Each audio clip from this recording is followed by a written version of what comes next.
രാത്രി 8 മണിക്ക് മുന്നേ നമ്മൾ ഭക്ഷണം കഴിച്ച് കഴിയണം. അതിനുശേഷമുള്ളതെല്ലാം നമുക്ക് ബുദ്ധിമുട്ടുണ്ടാക്കുന്ന ഒരു രീതി പറഞ്ഞു കേട്ടിട്ടുണ്ട്. അതിലൊക്കെ ശരിക്കും എന്തെങ്കിലും സത്യമുള്ളതാണോ? അതായത് നമ്മൾ പ്രപഞ്ചത്തിന് ഏറ്റവും വലിയൊരു താളം ഉള്ളത് രാവ് പകൽ എന്ന് പറയുന്നതാണ്. നമ്മളെല്ലാ ജീവികളും ഈ രാവിനോടും പകലിനോടും ടോണ്ടപ്പാണ്. രാവ് പകൽ എന്ന് പറയുന്ന ബേസിക് റിതം സൂര്യൻ്റെ പ്രകാശത്തെ അനുസരിച്ചാണല്ലോ. അപ്പോൾ സൂര്യൻ്റെ പ്രകാശം ഉള്ള സമയത്താണ് യൂണിവേഴ്സലായിട്ടുള്ള ഹീറ്റ് എനർജിയുടെ റിസോഴ്സ് സൂര്യനായതുകൊണ്ട് നമ്മൾ സൂര്യൻ്റെ പ്രകാശമുള്ള സമയത്തെ എല്ലാ ജീവികളിലും ദഹനം എന്ന് പറയുന്ന വ്യവസ്ഥിതി ശരിയായിട്ട് നടക്കുകയുള്ളൂ. അപ്പോൾ അതുകൊണ്ട് സൂര്യൻ ഉദിക്കുമ്പോഴേ അല്ലെങ്കിൽ അതിനു മുമ്പേ ഉണരുക എന്നുള്ളൊരു രീതി പ്രപഞ്ചത്തിലെ മറ്റ് ജീവികളൊക്കെ ചെയ്യുന്നത് പോലെ നമ്മളും ചെയ്തു പോരുക എന്നുള്ളതാണ് ഏറ്റവും ബേസിക് ആയിട്ടുള്ള സംഗതി. സൂര്യൻ ഉദിക്കുന്നതിന് മുമ്പ് അല്ലെങ്കിൽ ആ സമയത്തെങ്കിലും ഉണരുന്ന ഒരാൾക്ക് അധികം വൈകാതെ തലേദിവസം കഴിച്ച സാധനം ദഹിച്ചിട്ടുണ്ടെങ്കിൽ വിശക്കും. വിശന്നു കഴിഞ്ഞാൽ അയാൾ എത്രയും പെട്ടെന്ന് ഭക്ഷണം കഴിക്കുക. അപ്പോൾ എപ്പോഴാണ് ഭക്ഷണം കഴിക്കേണ്ടത് വെച്ചാൽ വിശക്കുമ്പോഴാണ് കഴിക്കേണ്ടത്, അത്രേ ഉള്ളൂ. വിശപ്പ് മാറാൻ കഴിക്കുക, ദാഹം മാറാൻ കുടിക്കുക. ഇതൊക്കെ കഴിഞ്ഞ് സൂര്യൻ അസ്തമിക്കുന്നതിന് മുമ്പ് ഹെവി ആയിട്ട് കഴിക്കണം എന്നുള്ളവർ കഴിച്ചോളുക. സൂര്യൻ അസ്തമിച്ചതിന് ശേഷം ഹെവി ആയിട്ട് പലപ്പോഴും കഴിക്കാതിരിക്കുന്നതാണ് നല്ലത്. നമ്മൾ ശരിക്കും ശ്രദ്ധിച്ച് നോക്കിയറിയാം നമുക്ക് കൂടുതൽ നന്നായിട്ട് ഭക്ഷണം കഴിക്കാൻ തോന്നുന്ന സമയം എപ്പോഴാണ്? വൈകുന്നേരങ്ങളിൽ. മിക്കവാറും വൈകുന്നേരം ഒരു 4:30-5 മണിയൊക്കെ ആകുമ്പോൾ നമുക്ക് എന്തെങ്കിലും കഴിക്കണം എന്നുള്ള തോന്നൽ ആത്മാർത്ഥമായിട്ടുണ്ടാവും. ഈ ആത്മാർത്ഥമായിട്ട് തോന്നുന്ന സമയത്ത് നമ്മൾ പോയി ഒരു ചായയും എന്തെങ്കിലും വറുത്ത എന്തെങ്കിലും സാധനം കഴിക്കും, പഴംപൊരിയോ അത്. എന്നിട്ട് അതിനങ്ങോട്ട് ഒതുക്കുകയാണ്. അതും ഹെൽത്തി ആയിട്ടുള്ള ഒതുക്കലല്ല. അപ്പോൾ നമ്മൾ രാവിലെ കഴിച്ച് 2 മണിക്കൂർ കൊണ്ട് ദഹിച്ചു എന്ന് വയ്ക്കുക, അല്ലെങ്കിൽ 3 മണിക്കൂർ കൊണ്ട് ദഹിച്ചു എന്ന് വയ്ക്കുക. ഉച്ചയ്ക്ക് കഴിച്ച് 2-2.5-3 മണിക്കൂർ കൊണ്ട് ദഹിച്ചു എന്ന് കരുതുക. ഈ വൈകുന്നേരം കഴിക്കണ ഈ 2 കടിയും ചായയും എന്ന് പറയുന്നത് നമുക്ക് ദഹിക്കാൻ അതിൻ്റെ ഇരട്ടിയുടെ അടുത്ത് സമയം എടുക്കുന്നുണ്ട്. ഒത്തിരി സമയം കഴിഞ്ഞാൽ പിന്നെ നമുക്ക് വിശക്കുള്ളൂ. എന്നാൽ കഴിച്ചതിൽ ഏറ്റവും കട്ടി കുറഞ്ഞത് ഈ സാധനമാണ് അല്ലേ? അതിന് കാരണം സൂര്യൻ അസ്തമിച്ചതാണ്. സൂര്യൻ അസ്തമിച്ച് കഴിഞ്ഞാൽ ദഹനശേഷി കുറയും എന്നാണ് എൻ്റെ അർത്ഥം. ആ സമയത്ത് സൂര്യൻ അസ്തമിച്ചതിന് ശേഷം നല്ല ഹെവി ആയിട്ട് കഴിക്കുന്നത് ഏറ്റവും വലിയ അപകടമാണ്. പാമ്പര വിഴുങ്ങിയ പോലെ നമ്മൾ കിടന്ന് രാവിലെ എഴുന്നേക്കാൻ തോന്നില്ല. അപ്പോൾ ഏറ്റവും കട്ടിയുള്ള സാധനങ്ങളൊക്കെ സൂര്യൻ അസ്തമിക്കുന്നതിനൊക്കെ മുമ്പ് കഴിച്ചോളൂ. അതിനുശേഷം വിശക്കുകയാണെങ്കിൽ മാത്രം ആ വിശപ്പ് മാറാൻ എളുപ്പം ദഹിക്കുന്ന എന്തെങ്കിലും ലൈറ്റായിട്ട് കഴിക്കാം. എന്നിട്ട് എത്ര നേരത്തെ കിടന്നുറങ്ങുന്നു സമാധാനമായിട്ട് ഉറങ്ങാം. പ്രപഞ്ചത്തിൻ്റെ താളത്തിനനുസരിച്ച് നമ്മൾ പോവുക. ഈ താളം തെറ്റിയാൽ അപതാളമായി. അപ്പോൾ ഇതിൽ നമ്മൾ വലിയ കോംപ്ലിക്കേറ്റഡ് ആയിട്ടൊന്നും ചിന്തിക്കേണ്ട ആവശ്യമില്ല. മറ്റ് പക്ഷിമൃഗാദികൾ നോക്കൂ, അവർ വിശപ്പുണ്ടേ കഴിക്കും, വിശപ്പില്ലേ കഴിക്കില്ല. വിശപ്പില്ലാത്ത ഒരു ജീവി അത് എത്ര പെറ്റാണെങ്കിൽ പോലും അതിനെക്കൊണ്ട് ഭക്ഷണം കഴിപ്പിക്കാൻ നമുക്ക് പറ്റില്ല. ഒരു തുള്ളി വെള്ളം പോലും അതിന് വേണ്ടെങ്കിൽ കുടിക്കില്ല. ഇങ്ങനെ വന്ന ഒരു സങ്കല്പം തന്നെ ആയിരിക്കില്ല. അങ്ങനെയാണെങ്കിൽ ഈ ഇന്റർമീഡിയറ്റ് ഫാസ്റ്റിംഗ് എന്ന് പറഞ്ഞിട്ട് ഇപ്പൊ ഒരുപാട് പേര് മുന്നോട്ട് കൊണ്ടുവരുന്നുണ്ട്. 7 മണിക്ക് ശേഷം കഴിക്കാതിരിക്കുക, അതിനുശേഷം ഇന്നൊരു കൃത്യസമയം അല്ലെങ്കിൽ അടുത്ത 7 മണി ആകുന്നവരെ ഒന്നും കഴിക്കാതിരിക്കുക, 12 മണിക്കൂർ 16 മണിക്കൂർ ചിലർ 20 മണിക്കൂർ വരെ ഇതുപോലെ കഴിക്കാതിരിക്കുന്ന ഒരു നയമുണ്ട് ഇന്റർമീഡിയറ്റ് ഫാസ്റ്റിംഗ് എന്ന് പറഞ്ഞിട്ട്. നമ്മൾ കഴിക്കുന്ന ആഹാരം ഉള്ളിൽ ചെന്നിട്ട് ശരിയായ രീതിയിൽ ദഹിച്ചാൽ നമുക്ക് വീണ്ടും വിശക്കും. ആ വിശപ്പ് ശരിയാണോ അല്ലയോ എന്നറിയാൻ ഒരു ഗ്ലാസ് ചൂടുവെള്ളം കുടിച്ചു നോക്കിയാൽ ആ വെള്ളം ചെല്ലുന്ന സ്റ്റൊമക്കിലേക്ക് ചെല്ലുന്ന ക്യാവിറ്റിയിലുള്ള വായു ഒരു ഏമ്പക്കമായിട്ട് വരും. ആ ഉദ്ഗാരത്തിന് അതിനു മുമ്പ് കഴിച്ചതിൻ്റെ സ്മെല്ലോ ടേസ്റ്റോ ഉണ്ടെങ്കിൽ അത് ദഹിച്ചിട്ടില്ല. ശുദ്ധമായിട്ട് ഉദ്ഗാരമാണ് വരുന്നതെങ്കിൽ വയറിൽ ഒന്നുമില്ല, എംറ്റിയാണ്. അപ്പോൾ ആ വിശപ്പ് ശരിയായ വിശപ്പാണ്. അപ്പോൾ ഭക്ഷണം കഴിക്കാം, ഇല്ലെങ്കിൽ കഴിക്കണ്ട. അപ്പോൾ വിശന്നില്ലേ കഴിക്കണ്ട, അത്രേ ഉള്ളൂ. ഇപ്പോൾ ജ്വരചികിത്സയൊക്കെ പറയുമ്പോൾ ആയുർവേദത്തിൽ അഗ്നിമാന്ദ്യം ഉണ്ടാവും. ഇതിനെ ഡൈജസ്റ്റീവ് കപ്പാസിറ്റി മൊത്തം തകരാറിലായിട്ടുണ്ടാവും.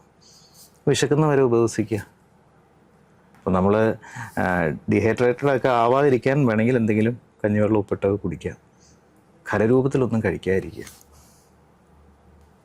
അപ്പോൾ ശരീരത്തെ പീഡിപ്പിക്കരുത്. ശരീരത്തിനൊരു പണിഷ്മെൻറ്റ് കൊടുക്കേണ്ട ആവശ്യമൊന്നുമില്ല. എന്നാൽ വിശക്കുമ്പോൾ ജെനുവനായിട്ടുള്ള വിശപ്പാണെങ്കിൽ ആഹാരം കഴിക്കുക. അത്രേ ആയുർവേദം പറയണുള്ളൂ. വിരുദ്ധാഹാരം എന്ന് ഒരുപാട് കേട്ടിട്ടുണ്ട്. അപ്പോൾ അതിൻ്റെ യുക്തി എന്താണെന്നൊന്ന് പറയാമോ? നമ്മൾ പരസ്പരം ചേരാത്ത സാധനങ്ങളാണല്ലോ വിരുദ്ധം എന്ന് പറയുന്നത്. അപ്പോൾ ഈ പരസ്പരം ചേരാത്ത ആളുകൾ ചിലപ്പോൾ ഒരു സ്ഥാപനത്തിലുണ്ടാവാം, ഒരു വീട്ടിലുണ്ടാവാം, അല്ലേ? അപ്പോൾ ഇൻഡിവിജ്വലി നോക്കിയവരൊക്കെ വളരെ നല്ലവരായിരിക്കും, ഇവർ തമ്മിൽ ചേരില്ല എന്നേ ഉള്ളൂ. എന്നതുപോലെ ആഹാരത്തിലും ചില സാധനങ്ങൾ ഒരുമിച്ച് കഴിച്ചാൽ വയറിനതൊരു ബാധ്യതയാവും. എങ്ങനെയുള്ള വയറിന്? ദഹനശേഷി കുറവുള്ള ആളുകളുടെ വയറിന്. അതായത് ഒരു കുക്കറിൽ നമ്മൾ പല വേവിലുള്ള സാധനങ്ങൾ, ഇപ്പോൾ ബീഫും ചിക്കനും ഫിഷും അല്ലെങ്കിൽ കുറേ വെജിറ്റബിളും, ഇങ്ങനെ കുറേ സാധനങ്ങൾ, ഇത്തിരി പാലും, ഇതൊക്കെ ഒരുമിച്ച് നമ്മൾ വേവിക്കുകയാണെങ്കിൽ എന്തായിരിക്കും അവസ്ഥ? ചിലത് വെന്ത് കുഴഞ്ഞു പോവും, ചിലത് പാകത്തിന് വെന്തിട്ടുണ്ടാവില്ല. ആകെ ഒരു വല്ലാത്ത അവസ്ഥയല്ലേ? ഈ ഒരു അവസ്ഥ നമ്മൾ ഒരുമിച്ച് കഴിക്കുന്ന സമയത്ത് ദഹനവ്യവസ്ഥിതിക്കും കൺഫ്യൂഷൻ ഉണ്ടാക്കും. അവിടെ ദഹനവ്യവസ്ഥിതിക്ക് കൺഫ്യൂഷൻ എന്ന് പറയുമ്പോൾ ദഹനശേഷി കുറവുള്ളവരുടെ കാര്യമാണ് പറയുന്നത്. നല്ല ദഹനശേഷിയുള്ളവർക്ക് ഒരു പക്ഷേ ഇതൊന്നും അറിയില്ല. പക്ഷെ നമ്മൾ പ്രായത്തിൻ്റെയോ രോഗാവസ്ഥയുടെയോ ഭാഗമായിട്ട് ദഹനശേഷി കുറഞ്ഞിരിക്കുന്ന ഒരാളെ സംബന്ധിച്ച് ശരീരത്തിന് കുറച്ചും കൂടി ഒരു കൺഫ്യൂഷൻ ഉണ്ടാവും. ഇപ്പോൾ ഓവറായിട്ട് ദഹിച്ച സാധനം അത് ചിലപ്പോൾ ആസിഡിക്കായിട്ട് മറ്റ് പ്രശ്നങ്ങൾ ഉണ്ടാക്കാം. വേവാത്ത സാധനം, ദഹിക്കാത്ത സാധനം ഓൾറെഡി അവിടെ കിടന്ന് പ്രശ്നം ഉണ്ടാക്കാം. അപ്പം അങ്ങനെയൊക്കെയുള്ള അവസ്ഥയിൽ ഏതെങ്കിലും ഒരു സാധനം ചെന്നാൽ ശരീരത്തിന് അപ്പുറം പ്രശ്നം ഉണ്ടാവില്ല. അത് നന്നായിട്ട് വെന്തതാണെങ്കിൽ നന്നായിട്ട് ചവച്ചരച്ച് കഴിച്ചാൽ ശരീരത്തിന് ഒന്നും കൂടി എളുപ്പമായിരിക്കും. ഒരു വീട്ടിലേക്ക് ഒരേ സമയം പല പ്രൊഫൈലിലുള്ള ആളുകൾ വന്നാൽ നമ്മൾ ആരെ ഹാൻഡിൽ ചെയ്യും? എന്നാൽ ഒരേ പ്രൊഫൈലുള്ള 10 പേര് വന്നാലും നമുക്ക് ഹാൻഡിൽ ചെയ്യാം, കൂട്ടിയിരുത്താം അവരെ, ഒരു പ്രശ്നമില്ല എന്നതൊക്കെ പോലത്തെ ഒരു അവസ്ഥയാണ് ശരിക്കും ശരീരത്തിൽ വിരുദ്ധമായിട്ടുള്ള സാധനങ്ങൾ ചെല്ലുമ്പോൾ നമ്മുടെ വയറിനുണ്ടാവുന്നത്. അപ്പോൾ അതുകൊണ്ടാണ് അത്തരം ആളുകളിൽ വിരുദ്ധാഹാരം ഒഴിവാക്കാൻ പറയുക. കോവിഡിന് ശേഷം പൊതുവെ നമുക്ക് ഇമ്മ്യൂണിറ്റി കുറവ് വരുന്ന ഒരു സാഹചര്യം നിലവിൽ നിൽക്കുന്നുണ്ട്. ആളുകൾ ഈ ഇമ്മ്യൂണിറ്റി ബൂസ്റ്റേഴ്സിന് പുറകെ പോകുന്ന ഒരു ശൈലി ഇപ്പം നിലനിൽക്കുന്നുണ്ട്. നമ്മൾ ജ്വരചികിത്സയിൽ ആയുർവേദത്തിൽ ഞാൻ ആദ്യം പറഞ്ഞു 7 ദിവസം ഉപവസിക്കുക എന്ന് പറയുന്ന ഒരു ഘടകം പറയുന്നുണ്ട്. ഈ 7 ദിവസം ഉപവസിക്കുന്നത് ശരീരത്തിൽ ദഹനശേഷി കുറഞ്ഞിരിക്കുന്ന സമയത്ത് അതൊരു ക്ലെൻസിങ് മെത്തേഡാണ്. അതൊരു നമ്മൾ ശുദ്ധികലശം എന്നൊക്കെ പറയില്ലേ, എന്നതുപോലത്തെ ഒരവസ്ഥയാണ്. വയറിലും ശരീരത്തിലും സ്രോതസ്സുകളിലും ധാതുക്കളിലൊക്കെ കിടക്കുന്ന ദഹിക്കാത്ത സാധനങ്ങളെ ദഹിപ്പിക്കുകയാണ് ഫലത്തിലുണ്ടാവുന്നത്. അപ്പോൾ ഒരാളുടെ ദഹനശേഷി അഥവാ അയാളുടെ അഗ്നിബലം എന്ന് പറയുന്ന ധാതുക്കളിലും വയറിൻ്റെ തലത്തിലും എല്ലാം ഉള്ളത് നന്നായിട്ട് ഈ മാലിന്യങ്ങളെ ദഹിപ്പിച്ച് കളയാനുള്ള ഒരു അവസരമായിട്ട് ഈ പനി വരുമ്പോൾ അതിനുള്ളൊരു നമ്മളൊരു അവസരം ഉണ്ടാക്കി കൊടുക്കുക എന്നുള്ളതാണ്. അതിനിടയ്ക്ക് നമ്മൾ കട്ടിയാഹാരങ്ങൾ കഴിക്കുകയോ അതിന് മുഴുവനായിട്ട് അനുവദിക്കാതിരിക്കുകയോ ചെയ്യുന്ന സമയത്ത് ഈ ആമം എന്ന് പറയുന്ന ശരീരത്തിൽ ഉള്ളിൽ കിടക്കും. ആമം എന്ന് പറയുന്നത് ദഹിക്കാതെ ഉള്ളിൽ കെട്ടിക്കിടക്കുന്ന സ്രോതസ്സുകളെ അവരോധിച്ചുകൊണ്ട് കെട്ടിക്കിടക്കുന്ന സാധനത്തെയാണ് ആമം എന്ന് പറയുന്നത്. ഈ ആമം ഉള്ളിൽ കെട്ടിക്കിടന്ന് നമ്മൾ സിംറ്റമാറ്റിക് ആയിട്ടുള്ള ട്രീറ്റ്മെൻറ്റ്സ് ചെയ്ത് പനി എന്ന് പറയുന്ന ടെമ്പറേച്ചറൊക്കെ കുറച്ച് നമ്മൾ വീണ്ടും പഴയ രീതിയിലേക്കുള്ള ആഹാരത്തിലേക്കും മറ്റും പോകുമ്പോൾ ശരീരത്തിൽ കുറേ മാറ്റങ്ങൾ ഓൾറെഡി വന്നിട്ടുണ്ടാവും. അതായത് ശോധന ഉണ്ടാവില്ല. ശരിയായ ശോധന വന്നു എന്ന് ഇതിൽ ഉറപ്പ് വരുത്തേണ്ടതുണ്ട്. അതായത് നമ്മൾ കഴിച്ചാൽ സാവകാശം ചവച്ചരച്ച് കഴിച്ച് ദേഹത്ത് പിടിച്ച് ദഹിച്ച് വേണ്ടാത്തതേ പോകുന്നുണ്ടെങ്കിൽ കനം കുറവായിരിക്കും. അത് വെള്ളത്തിൽ പൊങ്ങിക്കിടക്കും. വയറ്റിൽ നിന്ന് പോകുന്ന വെള്ളത്തിൽ പൊങ്ങിക്കിടക്കും. തുടർച്ചയായിട്ട് വയറ്റിൽ നിന്ന് പോകുന്ന വെള്ളത്തിൽ പൊങ്ങിക്കിടക്കുന്ന ഒരവസ്ഥ വന്നു കഴിഞ്ഞാൽ നമുക്കുള്ളത് നല്ല അപ്പറ്റൈറ്റാണ്, നല്ല അവസ്ഥയാണ് വയറിൻ്റെ എന്ന് മനസ്സിലാക്കി നമ്മൾ നോർമൽ ഡയറ്റിലേക്ക് വളരെ ഗ്രാജ്വലി വരികയാണ് ചെയ്യുക. അതിന് സംസർജന ക്രമം എന്നൊക്കെ പറഞ്ഞുകൊണ്ടിട്ട് നോർമൽ ഡയറ്റിലേക്ക് വരുന്ന ചില ക്രമങ്ങളുണ്ട് ആഹാരത്തിൽ. ഇതൊക്കെ പാലിച്ച് വരുന്ന ഒരാൾക്കാണ് സാധാരണ രീതിയിൽ നോർമൽ അവസ്ഥയിലേക്ക് അയാൾ എത്തുന്നുള്ളൂ. ഇവിടെ പലപ്പോഴും പനി കഴിഞ്ഞിട്ട് നമ്മൾ വയറിൻ്റെ നല്ലൊരു അവസ്ഥയിലേക്ക് വരാതെയാണ് നോർമൽ ലൈഫിലേക്ക് പിന്നെയും പോകുന്നത്. അപ്പോൾ ശരീരത്തിൽ അത്രയും കെട്ടിക്കിടക്കുന്നത് ഓരോ ഋതുസന്ധികളിലും, അതായത് ഒരു സീസണിൽ നിന്നും മറ്റൊരു സീസണിലേക്ക് ഷിഫ്റ്റ് ചെയ്യുന്ന ആ ഒരു സമയത്ത് ശരീരത്തിൽ വീണ്ടും പ്രശ്നങ്ങൾ ഉണ്ടായിക്കൊണ്ടിരിക്കും. അപ്പോൾ ഒരാളുടെ അഗ്നിബലം എന്ന് പറയുന്നതാണ് അയാളുടെ ഇമ്മ്യൂണിറ്റി. അതായത് അയാളുടെ ഇമ്മ്യൂണിറ്റി എന്ന് പറയുന്നത് ശരീരത്തിലേക്ക് വരുന്നതിനെ ഒരു ഫോമിൽ നിന്ന് മറ്റൊരു ഫോമിലേക്ക് കൺവേർട്ട് ചെയ്യാനും എനർജിയാക്കി മാറ്റാനുള്ള അയാളുടെ ശരീരത്തിൻ്റെ കഴിവിനെയാണ് അഗ്നിബലം എന്ന് പറയുന്നത്. ഈ അഗ്നിബലം ഇല്ലാത്തവർക്ക് ഇമ്മ്യൂണിറ്റി ഉണ്ടാവില്ല. അപ്പോൾ കോവിഡ് എന്നല്ല ഏത് പനി വന്നതിന് ശേഷവും ആ പനിക്ക് ശരിയായ ചികിത്സ ചെയ്തിട്ടില്ല എങ്കിൽ അയാളുടെ അഗ്നിബലം കുറയും, അയാളുടെ ഇമ്മ്യൂണിറ്റി കുറയും, ശരീരത്തിൽ ഓരോന്ന് കെട്ടിക്കിടക്കും. അത് നമ്മൾ മുമ്പോട്ടുള്ള പോക്കിൽ കുറേ ഭാരം ചുവന്നുകൊണ്ട് പോകുന്നൊരവസ്ഥ ശരീരത്തിനുണ്ടാവും. കേരളത്തിൽ കർക്കിടക മാസം വരുമ്പോൾ കൂടുതലൊരു പ്രത്യേകത കൊടുക്കുന്നതായിട്ട് നമ്മൾ കാണുന്നുണ്ട്. ആ സമയങ്ങളിൽ ആയുർവേദത്തിനും കൂടുതലൊരു പ്രാധാന്യം വീടുകളിലൊക്കെ കാണാം. അതെന്തുകൊണ്ടാണെന്ന് ഡോക്ടർ ഒന്ന് പറയാമോ? കർക്കിടക മാസം പൊതുവിൽ നമ്മൾ വർഷകാലമാണ്. ഞാൻ ആദ്യം പറഞ്ഞതുപോലെ സൂര്യൻ്റെ ബലം കുറഞ്ഞിരിക്കുന്ന മാസമാണ്.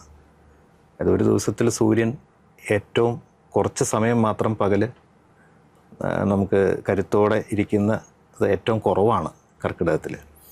അപ്പോൾ അത് സ്വാഭാവികമായിട്ടും എല്ലാ ജീവജാലങ്ങളുടെയും ദഹന വ്യവസ്ഥിതിയെ ബാധിക്കും. നമ്മൾ ഋതുസന്ധി എന്ന് പറയുന്ന കാര്യങ്ങളുണ്ട്. അതായത് നമ്മൾ കടുത്ത വേനലിൽ നിന്ന് കടുത്ത മഴയിലേക്ക് ഷിഫ്റ്റ് ചെയ്യുന്നൊരു സമയമുണ്ട്. അപ്പോൾ നമ്മൾ ആ ഒരു പ്രകൃതിയിൽ വരുന്ന മാറ്റങ്ങൾ ഓരോ ജീവജാലങ്ങളെയും ബാധിക്കും. ഇപ്പം ന്യൂട്ടൻ്റെ തേർഡ് ലോ ഒക്കെ ന്യൂട്ടൻ്റെ ലോയിൽ പറയുന്ന പോലെ നമ്മളൊരു മാറ്റർ ഒരു സർഫസിൽ നിന്ന് മറ്റൊരു സർഫസിലേക്ക് ഒരേ സ്പീഡിൽ വന്നു കഴിഞ്ഞാൽ ആ സർഫസ് മാറുമ്പോൾ അതിൻ്റെ ആക്സിലറേഷൻ, അതിൻ്റെ ഗതിവേഗം, അതിൻ്റെ ആ പാത്ത്, ഇതിനൊരു ഡീവിയേഷൻ ഉണ്ടാവും. നമ്മൾ പഠിച്ചിട്ടുണ്ട്. വായുവിൽ ഉയർന്നു വരുന്ന ഒരു കല്ല് വെള്ളത്തിലേക്ക് വീഴുമ്പോൾ ഗതിവേഗം മാറും, അതിൻ്റെ ദിശ മാറും. എന്നതുപോലെ തന്നെ നമ്മൾ ഒരു 100 കിലോമീറ്റർ സ്പീഡിൽ വരുന്ന വണ്ടി, നല്ല സ്മൂത്തായിട്ടുള്ള റോട്ടിലൂടെ വരുന്ന വണ്ടി പെട്ടെന്നൊരു മെറ്റൽ റോട്ടിലേക്ക് വന്നു കഴിഞ്ഞാൽ അതിൻ്റെ സ്പീഡ് മാറും, ഗതി മാറും. എന്നതുപോലെ കടുത്ത വേനലിൽ നിന്ന് നമ്മൾ കടുത്ത മഴയിലേക്ക് ഷിഫ്റ്റ് ചെയ്യും. ഈ ഷിഫ്റ്റ് ചെയ്യുന്ന സമയത്ത് എല്ലാവരുടെയും ഡൈജഷൻ തകരാറിലാവും. അപ്പോൾ വേനൽക്കാലത്ത് നമ്മൾ തുടർന്ന് പോന്നിരുന്ന ആഹാര ജീവിത രീതികളല്ല മഴ പിടിക്കുമ്പോൾ ചെയ്യേണ്ടത്. പ്രകൃതി പോലും നമുക്ക് ഒരു ഇടവം എന്ന് പറയുന്ന ഇടവപ്പാതി, പകുതി മഴ പെയ്യും പകുതി തെളിഞ്ഞിരിക്കുന്ന അവസ്ഥ തന്നിട്ടാണ് വർഷകാലത്തിലേക്ക് ഷിഫ്റ്റഡ് ആവുന്നത് ശരിക്കും.